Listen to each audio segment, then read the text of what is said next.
Tank-tank milik tentara Israel mencapai pusat Rafah untuk pertama kalinya pada Selasa 28 Mei 2024. Kendaraan lapis baja ini didatangkan meski mendapat penolakan dari internasional terhadap operasi di kota itu. Menurut laporan, tank-tank tersebut terlihat di dekat Masjid Al-Auda, sebuah landmark di pusat Rafah. Namun belum ada komentar langsung dari IDF mengenai kedatangan tank-tank tersebut. Sementara militer Israel menyebut pasukannya terus beroperasi di wilayah Rafah tanpa mengomentari laporan kemajuan di pusat kota.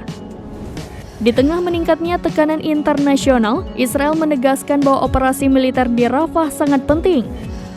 Tujuannya yaitu untuk melenyapkan Hamas dan membebaskan sandera.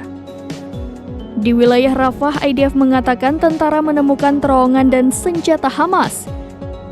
Mereka mengklaim menguasai sekitar 70% koridor Philadelphia. Mesir telah berulang kali memperingatkan Israel agar tidak mengambil kendali koridor Philadelphia di sisi Palestina. Disebutkan langkah itu akan melanggar perjanjian antara Yerusalem dan Kairo.